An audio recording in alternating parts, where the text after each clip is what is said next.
turn that off. Okay, so let's kick off then. I think we'll get a few more attendees as we go along. Yeah, so. Any latecomers can also take part of the recording. So this is a recorded webinar. We'll put it on YouTube after this session, so you can also look at it after them. So hello and welcome to the second TLA webinar. My name is Thomas Anderson. I'm the co-founder of TLA Robotics and one of the 6 group leaders. I'll be very brief so we can get on to the exciting part, which is then the company presentations. So a little bit about Tech London Advocates, or TLA for short. It's a voluntary organization that was originally set up to promote the tech ecosystem in London, but the group has now expanded. It's got several different working groups. It's got chapters across the world as well. So it's a really big group. There's about 10,000 members in the UK alone. If you want to join the group, it's free. And I should share my screen as well. I just remembered. Where is my... sorry, guys. It's coming up. There we go.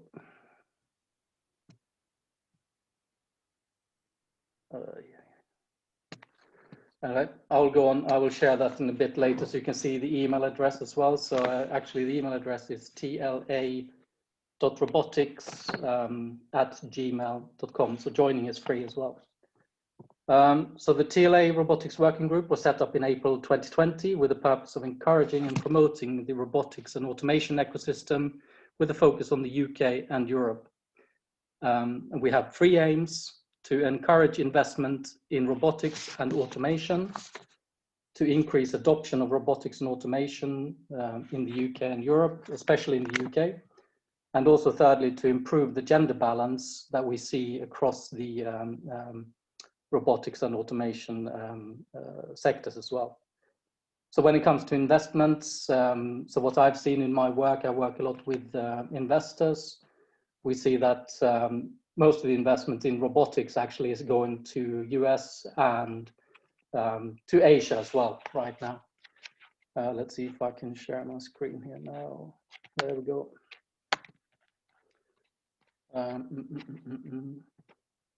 So in one recent project I've done, we found that 80% of the companies, or 60% of the companies were based in Europe. 14% of the companies were based in the US, but US companies, they've taken 80% of all the investments, or they extracted that investment. So yeah. I should also add that our medium to long-term aim is to organize physical events, but that's obviously been, say, hampered by the COVID as well, yes. So what we can see here is then on the screen here, here's the team that makes up TLA Robotics. I should make a note that we do questions during this, the presentations as well. So our team members, they will be able to answer any of the questions. If it's a question with particular focus on one of the companies, we can field that as well to the company, just so you know. Yeah. With that, I really want to say a big thank to Philip at Robot Center, who are sponsoring the Zoom hosting for this event. And without this, we wouldn't really be able to do this event here. So with that, I will stop sharing. Sorry, I had some problem with that. And over to you then, Philip. Cool, thanks, Thomas. Thank you very much. No, always big fan of these events. I'm just gonna share my screen as well. And let me just go presenter mode. Right, okay. Right, can everyone see my screen? Perfect. Let me just move this as well because that's in my way. Brilliant. Right, yeah, so my name's Philip English. I am Chief Operations Officer at Robot Center, a collaborative robotic integrator. I've personally been fascinated with robotics ever since I saw my first movie when I was a young child at the cinema, which was Short Circuit, if some of you guys can remember that one, Johnny Five. So since then, I've always had a passion for robots, and as we're getting closer to the real life Johnny Five. So a big part of that would be to do with software. And this is why I've put together the 5 software trends. So with software being famed for being fast-paced and innovative, the future of robotic software is an exciting one to see unfold. So these are the 5 trends that I've put together for you guys.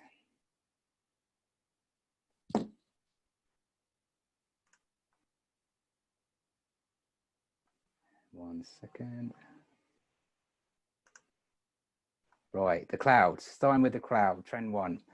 So the cloud will only get bigger over time. The use of computing with cloud storage and other technologies that allow for higher levels of human-robot interaction and learning is contributing to the robotic transformation of companies. More powerful robot solutions are growing thanks to cloud technologies that give the ability to handle heavier computing processing tasks, which basically enables more powerful and cognitive collaboration. And this greatly increases the available data to share with machines and humans. So all in all, this should mean that prices should drop for consumers and software functionality is expanded and refined. So that's trend number 1. Trend number 2 we've seen is Python is still dominant in the coding realm. And basically Python is on a roll right at the moment. And according to statistics, it's growing rapidly to become one of the top languages in robotics, mainly because both Python and C++ are the 2 programming languages found in ROS. Python has a huge number of free libraries, so you don't have to reinvent the wheel, and it's generally easy to use and saves time programming. And then with more and more robotic-friendly electronics now supported Python out of the box, e.g. Raspberry Pi, we'd like to continue to see a lot more Python software and robotics from the new generation of developers around the globe. Trend 3 is artificial intelligence will only get better over the next few years, with artificial intelligence and robotics proving to be a powerful combination for automating tasks and processes. AI in robotics gives flexibility in steps and actions and enables the robots with learning capabilities in various applications. Artificial intelligence in robotics market is expected to register a compound annual growth rate of 28% for the forecast period of 2020 to 25. So that's an interesting figure. And so all in all, artificial intelligence in robots offers companies new opportunities to increase productivity, make work safer, and save people valuable time. Trend number 4 is the Internet of Things. Is set to grow and grow, and with the Internet of Robotic Things, IoT, set to be a $20 billion market by 2024. I found a great description of IoT from ABI Research, which is Internet of Robotic Things is a concept where intelligent devices can monitor events, fuse sensor data from a variety of sources, use local and distributed intelligence to determine best course of action, and then act to control or manipulate objects in the physical world. And in some cases, while physically moving through that world. So exciting to see what the Internet of Robotics thing will have up its sleeve for 2021. Last one is trend number 5. So mixed reality might be something to keep an eye out on. Industry's uses of augmented reality and virtual reality in conjunction with robotics continues to grow. Manufacturers, militaries, and healthcare providers all look to find new uses of this technology. There's a rate of growth is projected to continue over the next coming 5 years, with practical uses of the technology continue to develop and existing users move into further maturity. An interesting fact I found about this one is that it's projected that 75% of mixed reality will be due to be on mobile phones by 2026. So that was just a quick overview of what we've seen on the market. If anyone's interested or wants to know more, then please feel free to reach out to me. we are keen to get people onto our first step of our ROI methodology to find out and research what's possible. And lastly, the Robot Center team, we all grew up watching sci-fi films, both seeing visions of utopian futures and dystopian futures. So we want to be architects of real positive future that is powered and supported by robotic technology. So we align to global goal number 9, which is to build resilient infrastructure, promote sustainable industrialization, and foster innovation. And we support charities that are aligned to this. And for that, I will pass it back to the first speaker. Excellent. So yeah, thanks, Philip, for that. With that, we move quickly on to Alias Robotics and Endica from Spain. Hello, everyone. Hello, Tom. Thanks very much for raising the invitation, and in particular to Philip for sponsoring this opportunity. So very quickly, may I try to share my screen? And please do confirm that you can see me and hear me properly. That's okay. Can you hear me? Can you see me? That's fantastic. So there we go. So it's Endica Giluriarte, CEO of Alias Robotics, and Alias Robotics is a robot cybersecurity company. We are a company focused in this market niche, and we take this from the robotics proxy to cybersecurity of robots and robot components. In particular, Alias Robotics was founded upon previous success stories in robotics, and we do have the experience and we do have the niche expertise that it takes to tackle the cybersecurity of these robotic systems. Now, it has become very clear from Philip's talk before that we live in the era of robots, and this won't happen, and this is happening. Although we must state that it is a very early day in robotics. It is a dawn of an industry that will follow up in the coming years, decades, and probably millennia. We see robots every day working with us in our homes, performing professional tasks, but more particularly and more, let's say, intensively, we see robots in our industries. Industry that is now transitioning towards the Industry 4 paradigm, where the connectivity is key and where other components such as cybersecurity becomes critical. Now, there's some public case studies that we've been publishing as Alias Robotics back since 2018, showing, depicting, let's say, the landscape that is happening right now in robotics.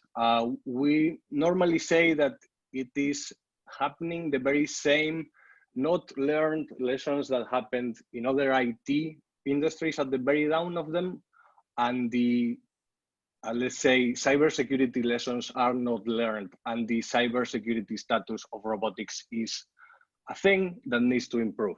But it's better to see something rather than saying it. That's why I brought to you some videos with this little bottom line of do not trust robots that I want you to take as an advice, let's say, for default. And this is something that we have been able to do through manipulating remotely this safety system of a very popular autonomous mobile robot. Now, alternatively, an attacker could exploit present vulnerabilities, as you can see in the top right, to retrieve the map of a sensitive industry. In this case, you can see in there the headquarters of Alias Robotics, but in Vitoria-Gasteiz, Spain. Alternatively, the industrial manipulators are not attack-free entities. An attacker could exploit the network attack vectors to ransom, or alternatively, just hijack the robot by using a simple USB by exploiting the vulnerabilities present on this industrial collaborative manipulator. Now, this is why Alias Robotics has built the Robot Immune System, a robot endpoint protection platform for robots. This is robot software that acts like a next generation antivirus. that is installed directly into your industrial robots. We do support the top sales industrial robots, and there's a list that is public in our web, but please do ask us if you if you want certain information for your robot. This is how you operate RIS. RIS gets installed into the teach pendant of, in this case, of this universal robots industrial robot, and you train it for a certain period of time. So it learns about the usual pattern of life within this robot. Outside this training phase, then you have a fully intelligent detecting system to monitor your robot operation. Sorry? 30 seconds left. Okay, so the biological inspiration behind RIS, you can find it out there, and there's a flexible licensing associated to it, following research and development professional and certified licenses according to industrial security standards. We do provide some security services as well, so we can help throughout the security process to companies. And please do contact us in our locations in Spain or in Boston. And I would like to thank you again, and stay safe, stay secure. Excellent. Thanks for that, Enrique and Elias. Can I just remind all the attendees that taking screenshots, it's a really good way of capturing if you want to contact anyone with emails and so on as well. That's going onto the screen. With that, we're moving on to Owen and Slamcore from the UK. So over to you, Owen. Hi, thanks, Thomas. Awesome. So let me just share my screen and we'll jump straight in. So, okay, I'm looking for thumbs up from people. Is that coming across okay? And can I jump between the slides? That's the question. Okay, cool. Okay, so hi, my name's Owen. I'm the CEO at Slamcore. Now, robots struggle to cope with change. So when the lighting starts to vary, when the structure changes, and when there are too many people walking around, it's essentially when the world gets a bit too real. Even today, robots struggle to answer the following three questions. Where am I? How far away are things? And what are they? And these are the three questions of spatial understanding. And the biggest cause of robotic failure is when a robot gets the answer to one of these wrong. Now, this is a problem that nature has already solved. And there's a reason why nearly every animal on the planet uses vision as its core sensing modality. If we take a camera and fuse together simple data such as from a low-cost sensors as gyroscopes and accelerometers, and we optimize that software to run on low-level silicon, then we can deliver commercial-grade spatial understanding on hardware that's actually available today. And this is exactly the approach that the AR/VR industry has taken already. Here we actually see three of probably the most advanced, spatially aware consumer/early stage industrial products on the market today. And they all fuse low-cost gyroscopes and accelerometers with vision to tackle these three questions. But these tech giants have all heavily optimized their algorithms to only run on their specific industry, for their specific hardware, sorry. So the robotics industry is made up of thousands of niche verticals, all with their own technical and commercial requirements. And we don't need a single solution that works well on one hardware platform. We need solutions that are flexible, configurable, and allow us to try different hardware combinations to find the one that works for us. Well, unsurprisingly, that's exactly what we're doing here at Slamcore. So we actually span out, a quick bit of history. We span out from Imperial College about 4 years ago, founded by absolute world leaders in the field of machine vision. And after multiple funding rounds led by top investors, we've now built an incredible team of 25 staff from 17 nationalities around the world. Together have produced 50 patents, 500 papers, and 50,000 citations during their time. So they've been busy. And after 4 years of development, I'm extremely proud to tell you that the Slamcore Spatial AI SDK is hitting the market. So developers can use this to create their own vision-based solutions with our proprietary algorithms at the core. So our public SDK is available for free, and we've teamed up with Intel to make it out of the box compatible with the RealSense D435i sensor, if you've ever used that. And through our pay-to-play Visionaries program, you can also gain access to other sensor configurations and build for ARM architectures such as the Qualcomm Snapdragon, NVIDIA Jetson, and what I'm super proud of is the Raspberry Pi. To get this running on that is a huge achievement. But let's just take a bit of a closer look at what we're providing. So the first thing, as I said, is the robot needs to know where it is in space. So our algorithms analyze each frame from the Intel sensor and you use that to build a centimeter accurate map of the key points in the environment while simultaneously calculating the position of the robot relative to those points. That's what SLAM stands for in SLAM core. So here we actually see it running on a remote control car, building a point cloud outdoors whilst positioning that car in space to centimeter accuracy, all in real time on an ARM CPU. Now, second, a robot also needs to know what the shape of the world is so it can navigate effectively and not crash into things.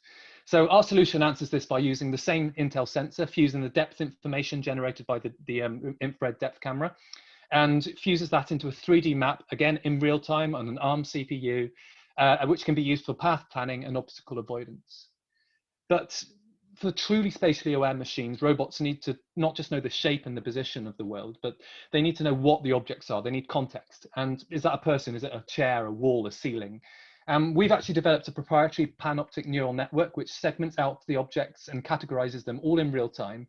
Ultimately, as we fuse the three levels together, this will allow the robot to identify objects and position them in 3D space and time. So this will really give full level spatial understanding to the robot.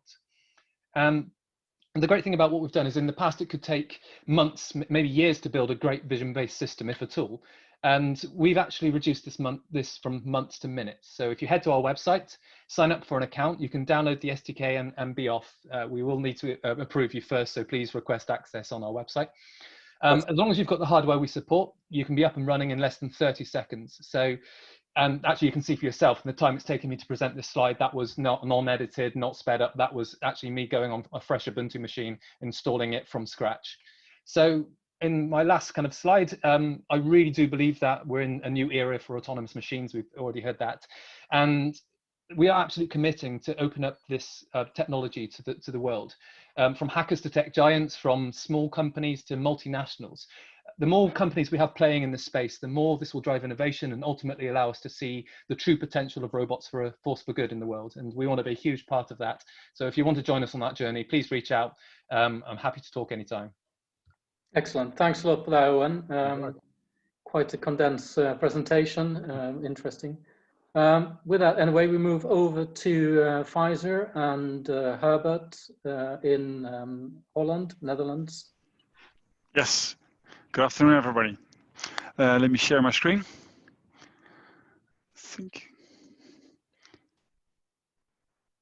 Can you see my screen? Yes, thumbs up. Okay. We're a scale-up in the Netherlands, founded by a professor, Martijn Wisse, a robotics professor. He has an academic view of the world, and he started the company Delft Robotics a few years ago. And we're in the business of logistics, enabling robots to cope with variation of items and shapes and size. So everything you buy online currently is being picked by humans. So e-fulfillment, order picking, etc. Then it's packaged into a box or a bag, and it's also handled by humans. I've got a short video to show this, and this is it.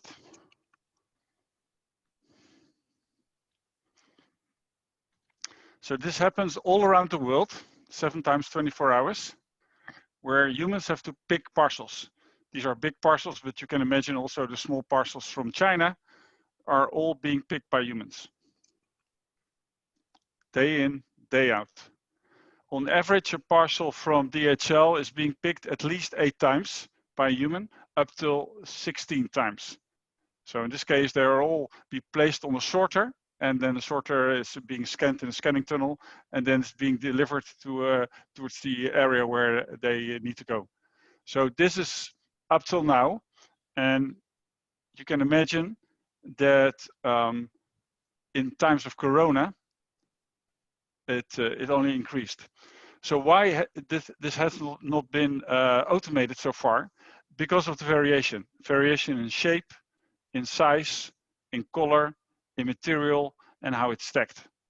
Just as an example, if I drop this small towel 1,000 times, the robot will see 1,000 different, let's say, towels, but it's the same one. So what we've done, we trained a neural network with supervised learning to enable a robot to generalize and to see the item and knowing where to grasp. And so that's what we do. So we built this algorithm, and it's being used in both in order picking and in parcel handling. Just as an example, you see a roll cage where we pick from, or an auto store we pick from the bin. And maybe just an example, you see the camera, what it does, it takes the image, so we take the point cloud, so the 3D data. We do the segmentation, you see the green bounding boxes. We find all kinds of classifiers, so we can see, for instance, if it's a box or if it's a bag, etc. So all kinds of classifiers that are relevant, and we give it we propose the grasp process in 6 degrees of freedom, X, Y, Z plus the rotation. So that's all done by the neural network in less than 300 milliseconds. To give an example, you see a drinking cup from a baby. And if you see the point cloud left above, you see we are looking for a surface big enough and flat enough to attach a vacuum cup to singulate it, to pick it up. And so that's generating a 6 degrees of freedom grasp pose, which you also see in the groceries in the bin on the right. So the angles green, red, and blue represent the angle where the suction cup should apply force. So so this is just an example of the work we've done with picking from this bin.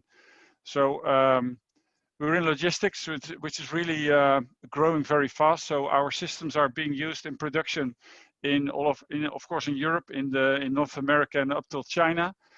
So we have integrators using our software, and it's not only for item picking and parcel handling, but it's also for depalletizing, for truck unloading, and we even pick towels. So we have an algorithm that finds the corners of towels and then feeds it in a folding machine. So we used to be bootstrapped the first year, so we really grew, and I think we are an exception in this field. So now we got funding beginning of this year. We're growing faster. We did use ROS in the past, but we stopped that due to quality. We had everything in C++, but we moved now to Rust. So it's our newer environment. So we have production systems, so they really rely on performance. So we have to get the best systems for us. This is our timeline. So we are a previous winner of the Amazon Picking Challenge, and we're based in Delft and close to the university, in an old university building. That's it. Excellent. Thanks a lot for that, Herbert. It's very exciting days for logistics, robotics for sure. Mm-hmm. We keep hearing about lots of people being interested in investing in it. So, with that, we're handing over to Sebastian from HAL Robotics in the UK. Hello. But could you stop sharing? Yeah. Yes, I am. Okay. There we go. Hopefully that's visible to everyone. So my name is Sebastian. I'm one of the co-founders of HAL Robotics. HAL Robotics are a software company based here in London and in Paris. And we provide solutions and services to model, program, simulate, and increasingly communicate with applications involving industrial robots. As I mentioned, we have offices here in London and in Paris, but we have clients absolutely all over the world and in all sorts of different industries, from food and beverage to aerospace, arts and crafts to construction. And the ones I've picked out here in particular are those that I think best exemplify what we do, because they're currently under-automated. They tend to work with very small batches or even one-off pieces. And the operators that work in these fields are more often than not non-expert users, or at least we have to cater for non-expert users in these fields. And we do that by striving for simplicity and flexibility. It's obviously an approach that will work for any other industry, but for these in particular, it's particularly critical. So on the simplicity side, we offer robotic programming solutions tied directly into CAD packages with which our users are already familiar. Those solutions themselves are actually built on top of our robotic framework, which is a flexible, cross-compatible, lightweight, and highly extensible software library that allows us to develop custom software which will run on PCs, embedded systems, or in the cloud with bespoke user interfaces to suit any skill level. To me, there are three major benefits of flexible digitized automation. And this project by CETA, called A Bridge Too Far, I think embodies them all perfectly. Firstly, the team at CETA used simulation and the fact that they have robots tied into CAD to optimize their structure, not only for performance, but also taking into account manufacturing constraints like production time, toolpath feasibility, and a few other parameters. They also make use of automated toolpath generation to push their novel process much further than it could be if programmed by hand. There are something like 10,000 different targets on each of their panels. And I can tell you from having written some robot code by hand, you're never going to do it. It's too long, it's too boring. And finally, they use the fact that CAD and toolpaths are adaptive. That is to say, the robot is reprogrammed automatically when a part changes to make each part in their structure unique at no extra cost, with minimal variety of time per piece, and a complete freedom of design to end up with a truly mass customized and highly performative product. These same strategies can be applied regardless of the industry or material being used. And they can be tied in with sensors to perform more complex adaptive processes. Here, for example, we have glass blowing or glass bending, actually in this particular case, steam bending of wood, and even robots on construction sites that we're working on at the moment. And just because it's fun, once you've got sensors in the mix, you can tie people in and have a bit of human-machine interaction going on. So this was a student at a workshop we did a couple of years ago now, who's controlling a robot with his right hand and the gripper with his left.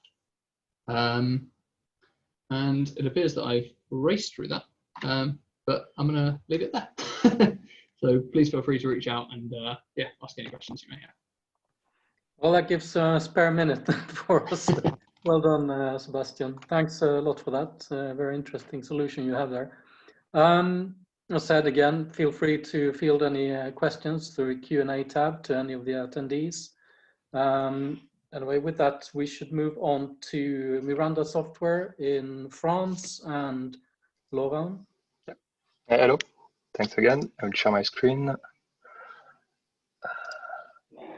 There we go. There we go. So let's mask this. Okay, so I'm Laurent from the ARA company based in France. So we are developing software for the industry in the education since 1988. So today I will show you a software that we develop for students to learn programming language. That's called Miranda. So this is a simulator for robots, small robots that you can find in some schools that you can program either in Scratch or Python. So let me show you directly inside the software. So we developed these tools because particularly in schools, they don't have access to a lot of robots. This is takes some budget. So with this tool, they are able to work together at the same time, either in simulation and then work with the real robot, or make tests before producing their own robots. Some schools do that with their children. So with Miranda, they can do all that. So they can simulate their own robot, test a challenge inside Miranda, then transfer the program to the real robot to test it. There's also an editor, so you can make your own robot before producing it and testing every aspect of the position sensor, etc. So to do that, we propose challenges for the students. So we propose 1 challenges per robot. So for example, is a small robot that's pretty common in the schools. It's called the MBot. So this robot can be programmed, as you see, in Scratch or in Python. So for example, there's the challenge is to program the robot to go to each gate. So for example, I can simply make a small program to go past the first gate. So it will be a good way for the students to learn programming without damaging also the real robots. And then what's good also is that as a teacher or as a parent, you can follow the progression. So you have here students that I made inside this account, so I can follow their progression inside each changes and also see their programmation they've done to help them. So there, this is the program I did earlier, so I can just test it. And with Miranda, so this is a predefined challenges with also solutions that can be given, but you have access to an editor, so you can create your own challenges or modify challenges that are given. So you can import 3D from the library or 3D from the CEO software to create your own simulation.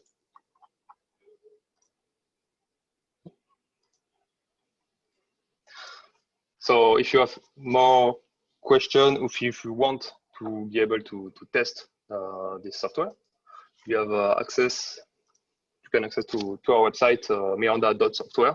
You have you can ask for 3 months to test the software, or you can also go on our website ARI France. I will link them in the chat, when you can see also all our other products more based in the industry side and the automation, as you can see with the robot simulation also. Thank you. Excellent. Thanks for that, Laurent. With that, we're moving on quickly to Austria and Christian from Incubed. Over to you, Christian.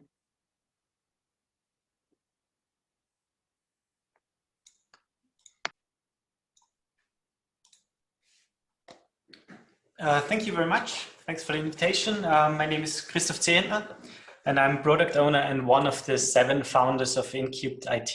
Yes, you heard right, we are 7 founders and actually already 30 people working here at Incubed IT. And as you can hear from my lovely accent, I'm from Graz, Austria. At Incubed IT, we believe that autonomous mobile robots will become a commodity in every warehouse and every production shop floor within a couple of years from now. And we believe that software will be the key aspect to for robots to become actually part of every warehouse, every production line. And that's why we developed over the last 9 years a robotics platform that turns any vehicle, any HEV into an autonomous mobile robot. And how that actually works, you can see in a nice little YouTube video. And I will let it run while I'm going to speak. Over the last 9 years, we invested and innovated a lot in areas like localization, so let the robot know where it is, navigation, natural obstacle avoidance, all this stuff that makes a robot go from A to B naturally. And we have seen that this technology is... Oh, I think there's a, can you extend, guys, not share their screen? Sorry, Christoph, please could you share your screen again? It doesn't matter. And we've seen over the last years that this technology has become robust enough to actually serve 24/7 industrial applications. And what is needed now to get larger fleets into the real world is easy use. And what is easy use for us? On the one hand, it's easy hardware integration. So we need to get our software as easy as possible onto new hardware models. It's easy implementation of customer projects. So the software needs to be applied as a consumer-like product. We often compare it to TV. You're going to select the TV in the shop and then you just use it. Oh, sorry, Christoph, just to, can you share your screen again? Some of the attendees are really keen, so. Sorry. Sorry for that. Get an extra half minute there. And it's, on top of that, it's easy connectivity. So our fleet management server, for example, can be installed in the cloud, making it possible to attach it to multiple add-on services such as analytic platforms, other host systems, ERP systems, whatever.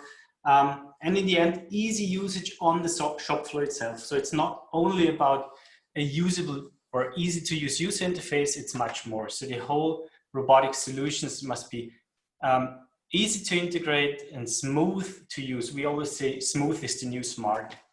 And on top of that, or to do that, actually, we developed a software platform that consists of three main parts. On the one hand, it's the Smart Shuttle Navigation Toolkit, as we tend to call it. That's the navigation and localization stack that runs within a robot. It's the second part is the Fleet Management Server, which coordinates a fleet of heterogeneous robots, and on top of that, data monitoring and analytics. So that customers get an insight what is actually going on their shop floor. Some numbers towards that, we have more than 300 shuttles deployed worldwide currently running on our software platform. And for example, the biggest fleets consisting of 40 shuttles runs more than 1,000 kilometers a day. This 24/7 and since 2014. But there's more than just robots driving around. The robotics projects consists of multiple steps, and the whole life cycle can be covered by our digital twin. So going from the planning phase, where you can simulate a site up front without actually having robots there, you can see how the process will look like, how many shuttles do I need, going through the development and testing of this installation through go live. So you take the data that came from planning that you adopted during the development and actually put it in production. So that's a nice thing to take such a solution in real production from home, even from your home office. It's much more convenient than sitting in a 4 degrees cool warehouse. And when you have a support case, for example, we just load the data from the live installation back into our digital twin, simulate how could that happen, how could maybe a bug fix the thing, or a change in the configuration, and so on. And last but not least, when you have process adaptation, you can write it up front in the digital twin, see how your KPIs vary, and you can even suggest changes to the customer up front before him knowing that he has maybe something to do, to tune, to improve. Yeah, that's basically it. I somehow hurried through it. If you have any questions, please feel free to contact us. I've given the contact information here. And once again, thank you for organizing that opportunity. I'd love to hear from you guys. Thank you. Thanks, Christoph. So just 2 quick notes there. So there's a question for Pfizer in the Q&A, and there's also one for you, Christoph, but that was in the chat, if you can just look at that. So anyway, thanks for that. It's a very exciting kind of solution that you developed. Thank you. With that, anyway, we're moving over to Extend Robotics in the UK as well, and Geelong, I believe, if I pronounced that right.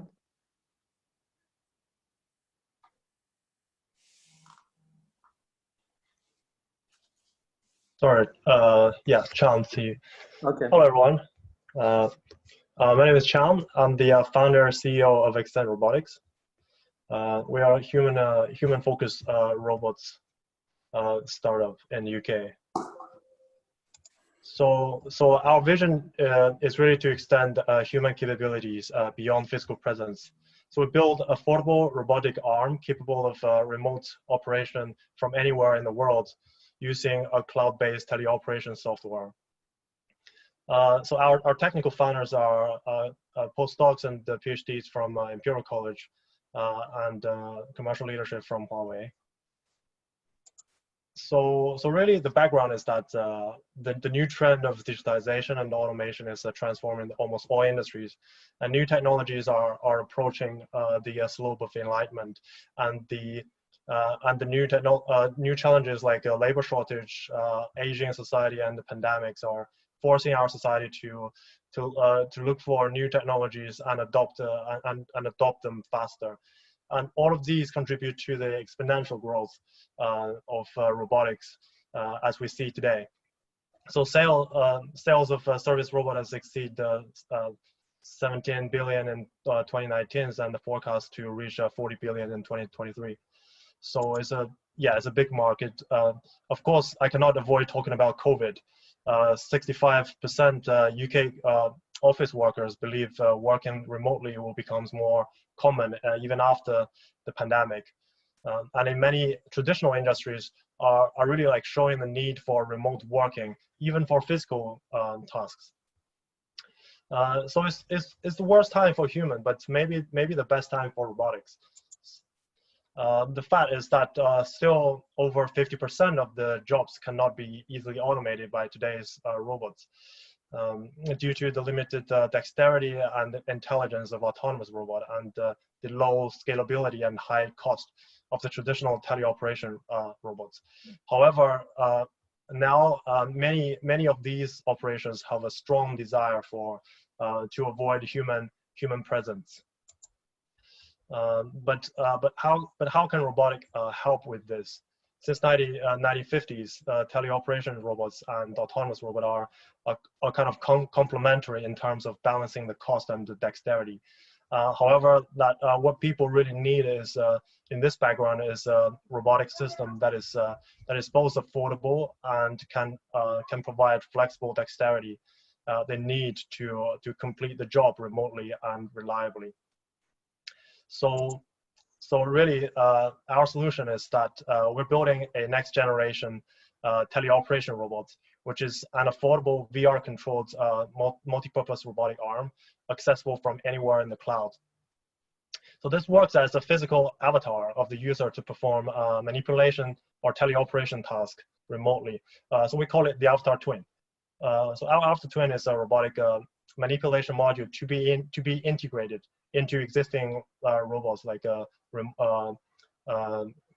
mobile robots. So technically, it includes three parts: robot toolkit, advanced mechanic assistance systems (AMAS), and imitation learning engine.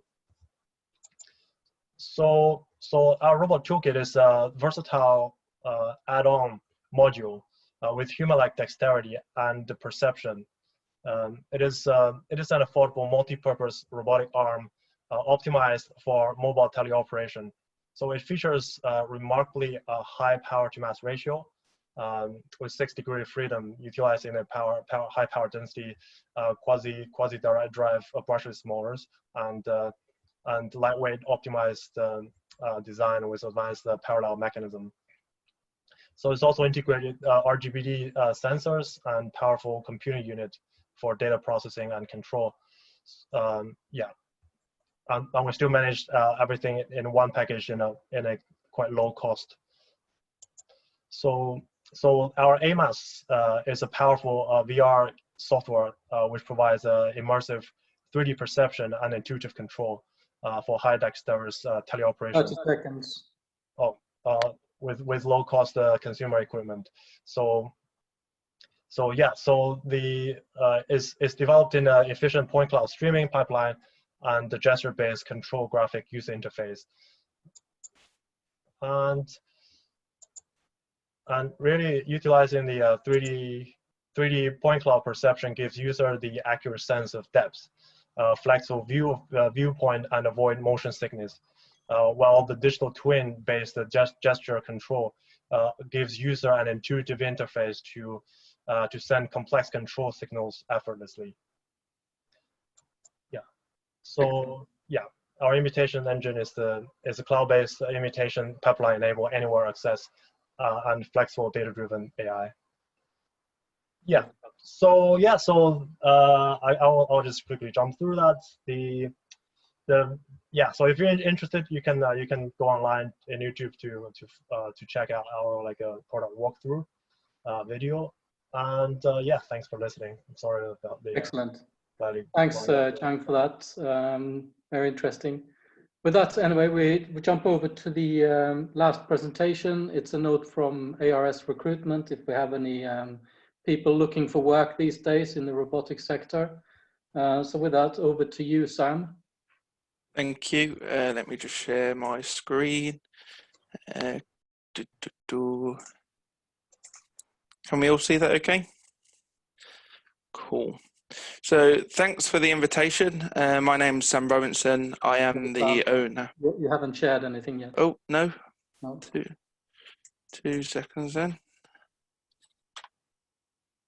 Just a note again, feel free to field any questions in the Q&A tab, and we will try to read them out later or respond to them ASAP. There you go. There we go. Lovely.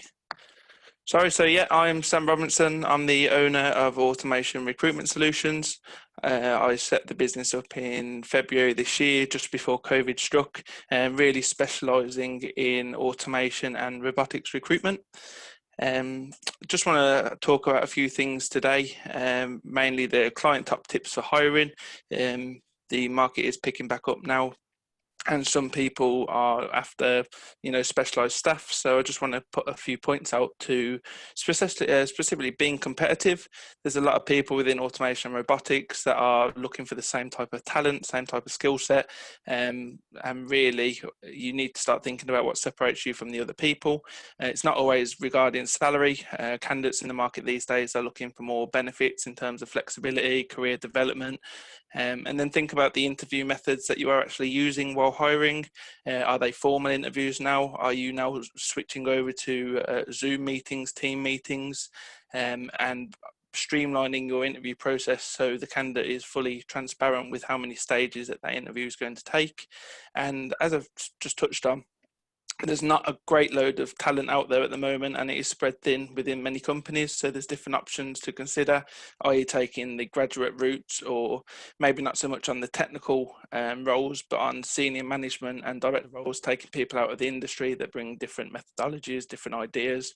It found that with a couple of clients that I currently work with, it's a great way of bringing in new ideas into the business. I just want to talk about the candidate side of the thing very quickly. And if you are looking for work at the moment, it's very important that you're making your CV very clear and very precise to the type of skills that you have and to why somebody should want to hire you. I would include including your achievements onto your CV and making it very clear what you can bring to the business. And then if you are selected for interview, I think preparation is very important. You need to be doing the research on the business. It's one of the interview questions that are asked every single time. What do you know about us? And you'd be surprised how many times that catches people out even today, which is bizarre. You also, I would recommend doing some interview research on the managers that are going to be actually interviewing you for the role. And on top of that, I also suggest potentially doing a route planner, Google Maps, to see where the interview is, how long it's going to take you, even do a practice route.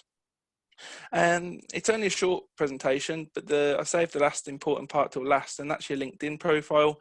So it's a public platform where everybody is on, or should be on, if they're looking for work or if they're looking to hire.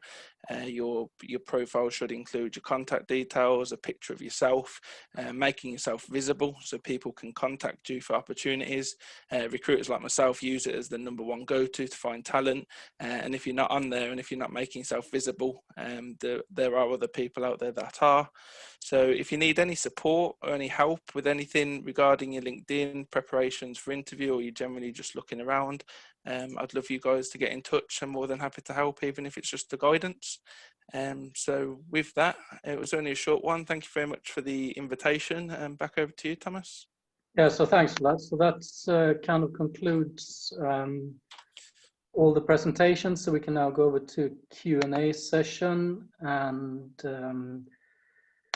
let's see here, I'll share my screen. So these are all, so first of all, if any attendees, if you want to contact us, just take a screenshot now. And there is one question for Pfizer.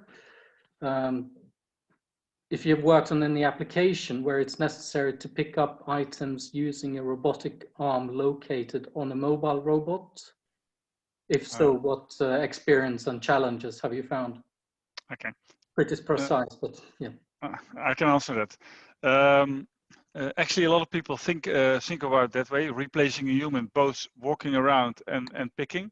But it's not an interesting implication for a robot for economic reasons, because if you have you want to have the robot continuously picking to have a decent ROI, return on investment. So let's say every few seconds a robot should be picking. So ideally you have a goods to person or a goods to robot situation where the robot can continue picking. If you have to run around, and apart from navigation, and it becomes harder, but then picking would be, let's say, once in 30 seconds max, maybe once in a minute. So it doesn't support the investment of a robot. Interesting, thanks for that. So feel free to field any questions. I have a question myself, perhaps. What, if anyone wants to pitch in, what has your kind of impact been from the pandemic? How has business changed for you? Some must have had quite a positive impact, some perhaps slightly negative, or any type of impact that you want to talk about. Perhaps Herbert wants to answer. Yeah, sure. So first, we're shocked, of course, and we had an estimate of all projects being put on hold, and so we had to survive for a year. But soon after, I think in less than 2 months, we saw that our key clients, like Fabric in Tel Aviv and New York, they are picking groceries for delivery at home. They said full blown, we go ahead, and so it's they increased their speed, and so we're working harder for them. And then I would say the last 3 months, all parcel handlers they have so many increases, and so they want to have more picking cells. So if it's DHL, UPS, Federal Express, PostNL, UPSS, so all of them have a shortage of people. All of them want to have picking cells in the near future. Interesting. Anyone else? Christoph, perhaps? Any?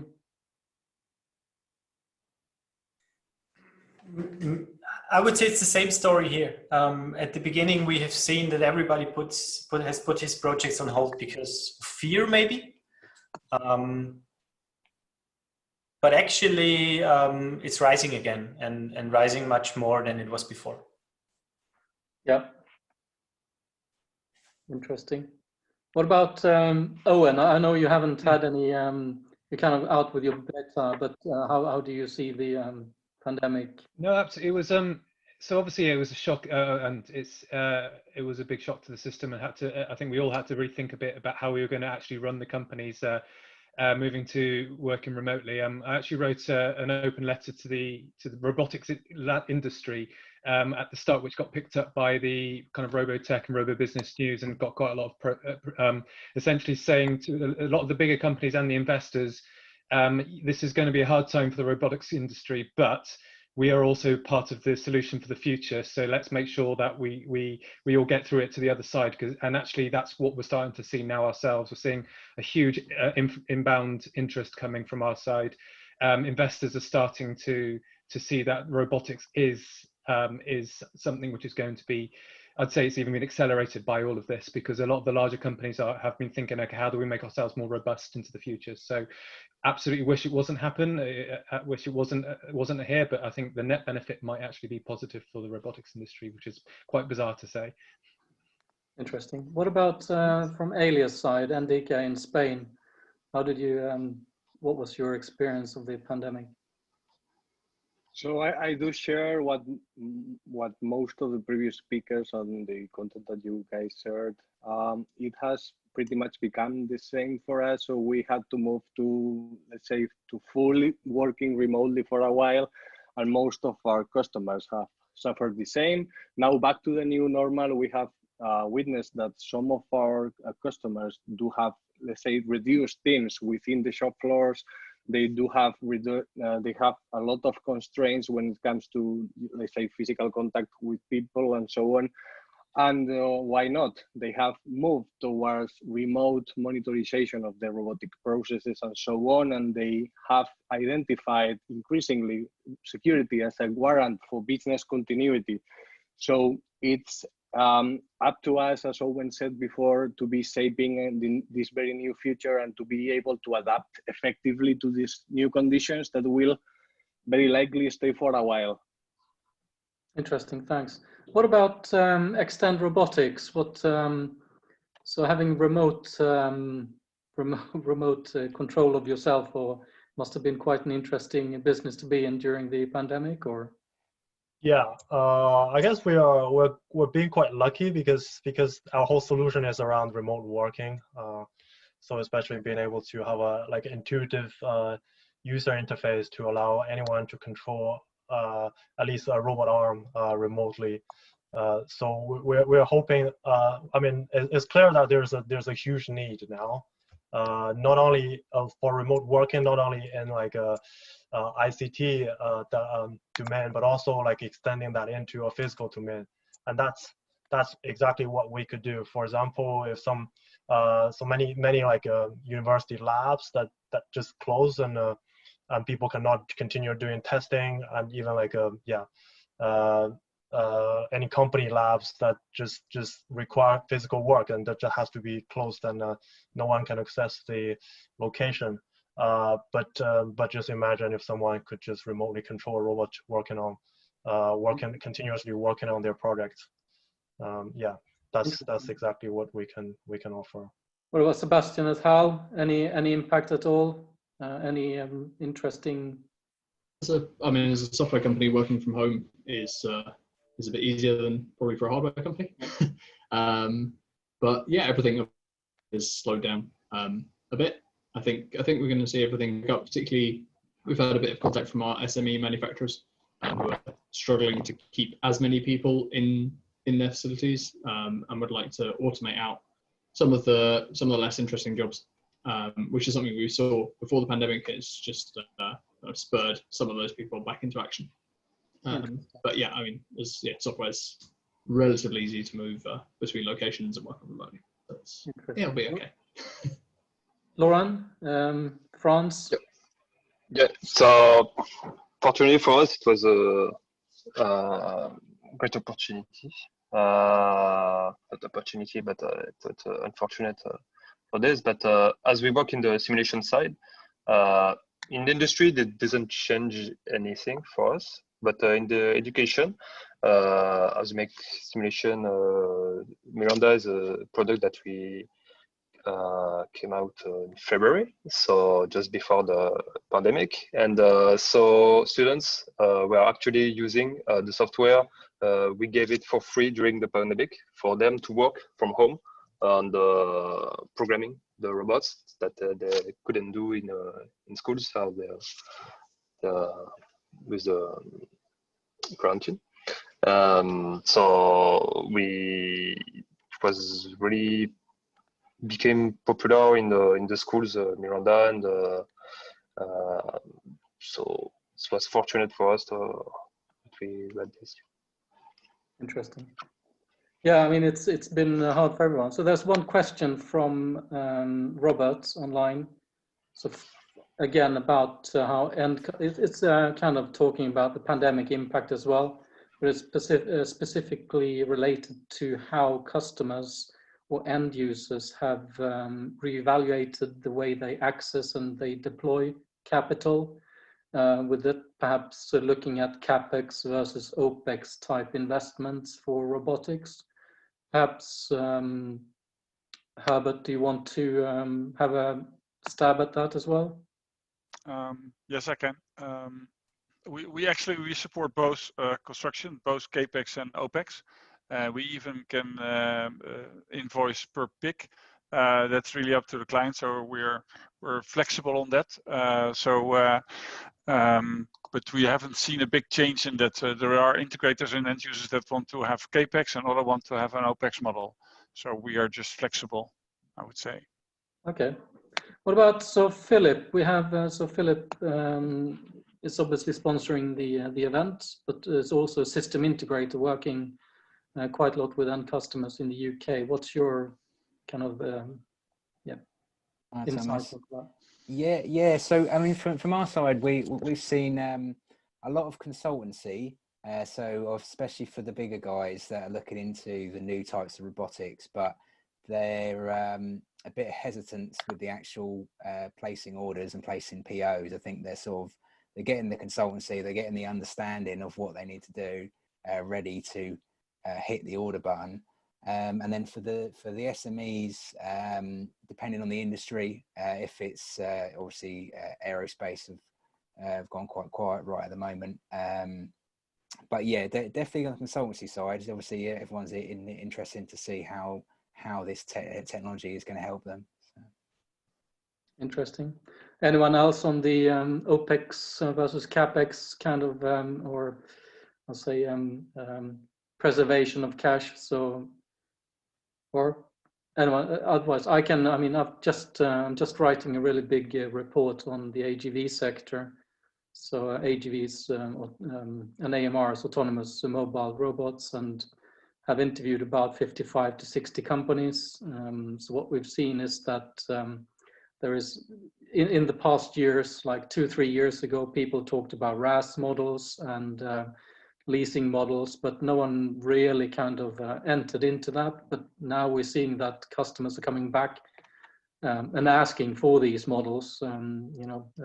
Sorry, you talked about this before. Can we rediscover that kind of the RaaS type models? One of the challenges is that not many of the customers or the end users allow, I'll say, robotics fleet managers or controller software on kind of on cloud. So the business models look slightly different. It's only the lease that's really available in most cases anyway. I'm not sure if that's true for everyone. Anyone else on the OPEX versus CAPEX or cash preservation? Otherwise, we have one very specific question as well, which I can't see now. I think I remember the question was to us. Was it hard to migrate from C++ to Rust? That's it. Yeah. I'm the least person to answer this question in my team, but what I've witnessed is that, of course, it's a big change because you invest in something to replace. It doesn't bring you direct benefits. It's really long term for your client. So it's a really strategic decision to go for the highest quality. And as you know, Microsoft decided to also migrate to Rust instead of C++. So that's a really indication how important they see this decision. So we had to train people, we had to make new plannings, all the stuff. So we invest a lot in this migration. Yeah, it's tough, but we believe we want to go for staying the best, and this is one of the key elements. Okay, excellent. Thanks for that.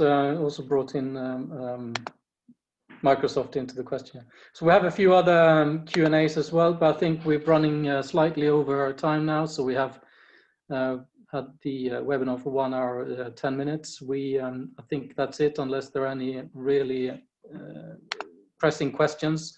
There is a question for IRI regarding the simulator. Perhaps you can answer that. Yeah, I was typing, but yeah, there's an editor in the software, so you can edit pre-existing robots, so add a sensor or, for example, clamps or something. But you can also create your own robots, import your 3D, and build the Scratch blocks or the Python command to command it directly inside Miranda, so you can test it inside the challenges or see the difference between the robots we have in store between yours. Yeah, I recommend also any of the attendees, just remember this will be online as well on the YouTube, so will be able to see the links and so on again. I think with that we'll close down this webinar. Big thank you to all the panelists who've given their time for this, and hopefully you'll get something out of this, some nice connections or whatever. So to everybody from Europe, have a really continued nice evening to everybody from the US. I hope you have a nice day. Thanks, everyone. Thanks, guys. Thank you. Bye. Thanks, everyone.